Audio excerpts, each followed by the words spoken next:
Malachi chapter 3 in the King James Version. Behold, I will send my messenger, and he shall prepare the way before me. And the Lord whom ye seek shall suddenly come to his temple, even the messenger of the covenant, whom ye delight in. Behold, he shall come, saith the Lord of hosts. But who may abide the day of his coming? And who shall stand when he appeareth? For he is like a refiner's fire, and like fuller's soap.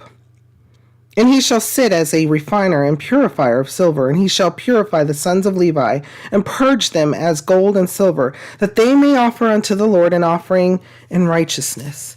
Then shall the offering of Judah in Jerusalem be pleasant unto the Lord, as in the days of old and as in the former years. And I will come near to you to judgment, and I will be a swift witness against the sorcerers, and against the adulterers, and against false swearers, and against those that oppress the hireling in his wages, the widow, and the fatherless, and that turn aside the stranger from his right, and fear not me, saith the Lord of hosts. For I am the Lord, I change not. Therefore ye sons of Jacob are not consumed. Even from the days of your fathers ye are gone away from mine ordinances, and have not kept them. Return unto me, and I will return unto you, saith the Lord of hosts. But ye said, when shall we return? Will a man rob God? Yet ye have robbed me. But ye say, wherein have we robbed thee? In tithes and offerings. Ye are cursed with a curse, for ye have robbed me, even this whole nation. Bring ye all the tithes into the storehouse, that there may be meat in mine house, and prove me now herewith, saith the Lord of hosts, if I will not open you the windows of heaven, and pour you out a blessing, that there shall not be room enough to receive it.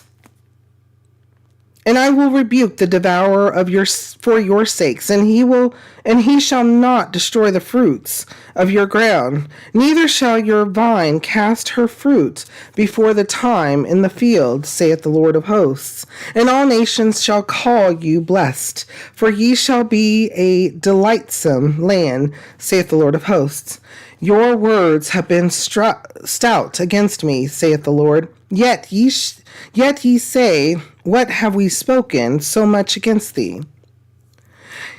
Ye have said, it is vain to serve God. And what profit is it that we have kept his ordinance, and that we have walked mournfully before the Lord of hosts? And now we call the proud happy. Yea, they that work wickedness are set up. Yea, they that tempt God are even delivered. Then they that feared the Lord spake often one to another, and the Lord hearkened and heard it.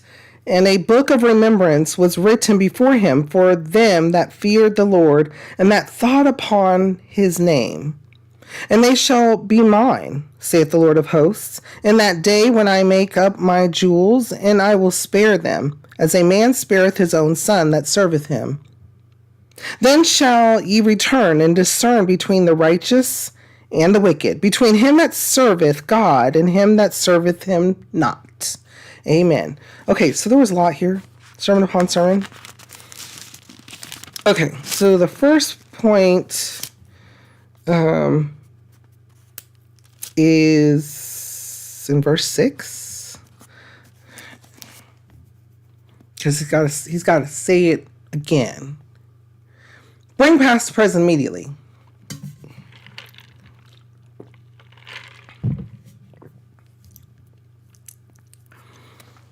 The Lord's intentions versus what the Lord tells us everything. He gives us what he can do and what he's going to do and what he has done.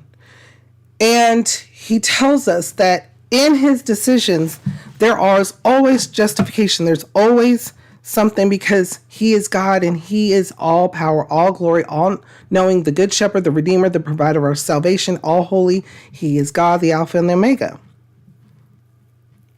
He knows all. He is God. Verse 6, for I am the Lord, I change not. Therefore ye sons of Jacob are not consumed.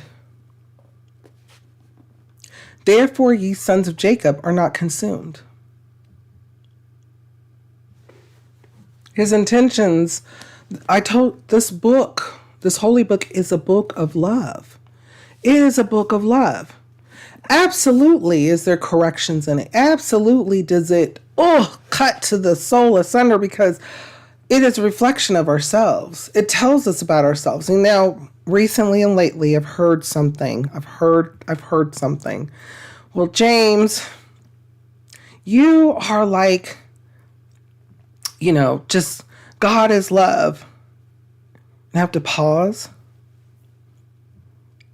I'm like, that is correct. Yes, God is love. Real love. Actual love. Love that we can actually look to and say, wow, that's what love is.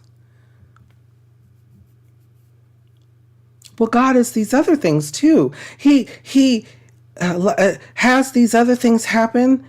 And I say, because if you see and understand, but we can't. The wisdom comes from the Lord. And so we can ask for guidance from him and understanding from him.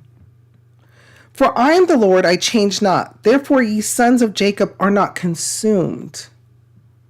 His intention is there, that he loves whom he created. He loves us all.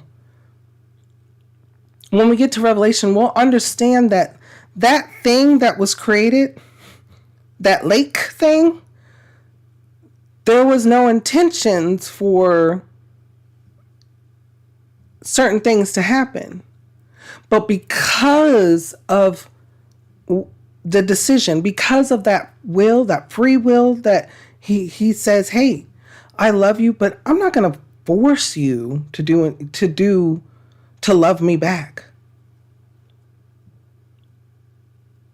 Understanding the Lord's intentions in his love, and that he doesn't change. He intended to make a way to him, and he has successfully done it. And it's free. You don't have to call an 800 number. You don't have to be a part of an exclusive club. You don't have to be of a certain tone. You don't have to speak a certain language. You don't have to be of a certain anything, because God did this for everyone. That is love. Before we go on to the next point, though, what kind of thoughts or feelings come to your mind? Read over this. How does it make you feel? And what does it make you think?